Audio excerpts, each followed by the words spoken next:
더불어민주당 국민소통위원회 5월 2일 민주파출소 제보 및 주요 대응 현황 브리핑하겠습니다. 오늘은 먼저 김동화 허위조작 정보 감시단장님이 제보 현황에 대한 보고가 있으시겠습니다. 네, 안녕하십니까. 더불어민주당 국민소통위원회입니다. 5월 2일 금요일 민주파출소 제보 및 주요 대응 현황 브리핑 드리겠습니다. 이번 주 민주파출소 제보 현황 먼저 보고드립니다. 5월 2일 9시 기준 이번 주 8,762명이 방문하였고 5,450건의 제보가 접수되었습니다. 매체별로는 네이버 22.86%로 가장 높은 수치를 기록했으며 그 뒤로는 SNS 21.14%, 유튜브 17.35%, 커뮤니티 6.12%, 현수막 4.45% 순서로 제보되었습니다. 다음은 오늘의 주요 제보 내용입니다. 민주당 이재명 후보의 죽음을 소원한다는 식의 살해 선동 게시글이 계속해서 유포되고 있습니다. 카카오톡 오픈 채팅방, 차트 분석 공부방에서는 대법원 판결 관련 기사가 공유된 직후 한 이용자가 더 깊게 찔렀다면 등의 표현을 사용하여 민주당 대선 후보의 죽음을 노골적으로 희망하는 글을 게시하는 정황이 확인되었습니다. 5월 1일에는 네이버 카페 부동산 스터디에서 민주당 지지자를 공산 세력과 연관 짓고 이를 근거로 살해를 선동하는 글이 유포된 사례가 접수되었습니다. 해당 게시물에서는 이재명에게 투표하는 자는 공산 세력이다, 빨갱이는 죽여버리자 등의 극단적인 표현이 사용되었습니다. 이는 이번 주 내내 계속되었던 이재명 후보에 대한 살해 예고, 암시단 모집, 살해 선동 글과 괴를 함께하는 것입니다. 다음 이번 주 제보 내용을 간략히 보고드리겠습니다. 첫째, SK텔레콤 유심 해킹 사건을 민주당과 연관짓는 허위사실 제보입니다. 이번 주 유심 해킹을 통한 선거 자금 마련, 21대 대선 부정선거 명부 작성, 중국 CBDC 통제설 등 전혀 근거 없는 허위 정보가 커뮤니티, SNS, 댓글 등을 통해 광범위하게 퍼졌습니다. 특히 지역 화폐 카드와 유심을 함께 쓰면 중국으로 돈이 송금된다는 등 공포심을 자극하는 음모론이 무분별하게 유포되고 있어 혼란을 가중시키고 있습니다. 두 번째는 행안위 지역화폐 추경안 처리와 관련된 허위사실 제보입니다. 4월 28일 지역화폐 1조 원 추경안 의결과 관련하여 민주당 후보가 과거 지역화폐 이익을 얻었다는 허위사실이 다시 유포되었고 1조 추경을 통해 5천억 원 세탁 준비 완료, 선거 자금 1조 긁는다 등의 표현이 SNS상에 확산되었습니다. 지역화폐 지지자를 대상으로 한 살해 예고 글도 확인되었습니다. DC인사이드 중도정치 갤러리에서는 민주당 지역화폐 지지자들 전부 살해할 것 등 극단적인 살해 묘사와 혐오 표현이 포함된 게시물이 제보되었습니다. 다음으로 주요 대응 현황 보고드리겠습니다. 매일신문, KBS, 인터넷뉴스, 뉴델리 등에 대한 언론 대응 보고드리겠습니다. 매일신문은 중국도 투표 가능한 한국 선거 누가 시작했나? 라는 제목의 보도에서 투표권을 가진 약 10만여 명의 중국인 유권자가 17개 광역단체장 선거 중 8곳에서 당선인 2위가 표차가 10만 표 이하였다는 점을 들어 중국인 표가 당선 결과를 좌우할 수 있다는 주장을 펼쳤습니다. 이는 전형적인 수치 왜곡 보도입니다. 중국 국적 유권자들이 특정 지역에 집중적으로 거주하지 않을 뿐더러 설령 일부 지역에 몰려있다 하더라도 100%에 가까운 투표율이 전제되지 않는 이상 해당 주장은 전혀 성립할 수 없습니다. 해당 보도는 외국인 지방선거 투표권에 대한 부정적 이미지를 조장하고 있으며 그 배경에 더불어민주당이 있다는 식의 악의적 프레임을 씌우고 있어 언론중재위원회에 제소하였습니다. 또한 KBS 인터넷 뉴스는 권성동 국민의힘 원내대표의 발언을 인용하여 이미 무혐의 처분을 받은 김현 의원의 사건을 갑질 프레임으로 지속적으로 부각하고 있습니다.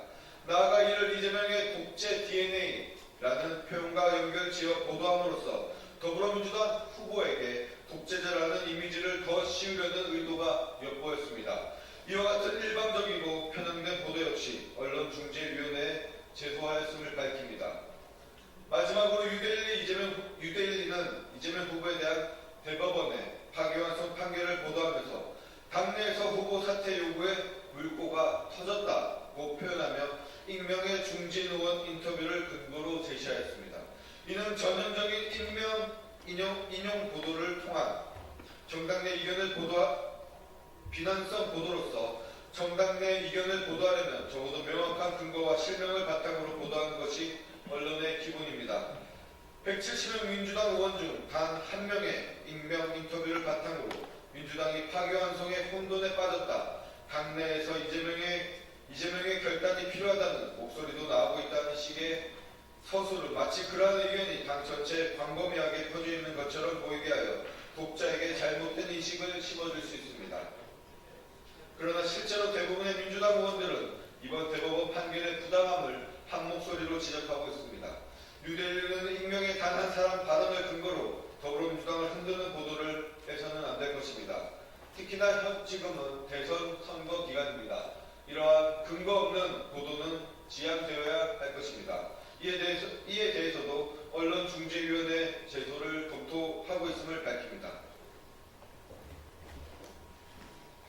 네, 김문수, 한동훈 후보의 허위사실 유포 및 비하 발언을 여과 없이 방영한 KBS 라디오 전격 시사를 선거방송심의위원회에 신고하였습니다.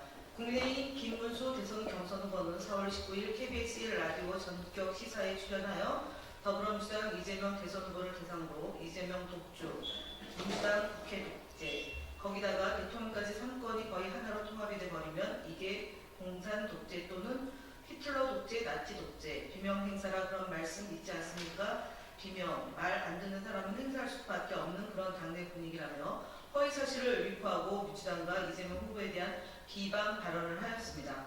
한동훈 대선 경선 후보 또한 4월 30일 KBS 1라디오 전격 시사에 출연하여 이재명 후보가 가져올 위험한 세상을 막기를 원합니다. 저는 이재명 대표의 행보가 엉덩이는 왼쪽에 두면서 고개만 오른쪽으로 까딱까딱 하는 것이라며 이재명 대선 후보를 대상으로 허위사실 및 비하하는 발언을 하였습니다.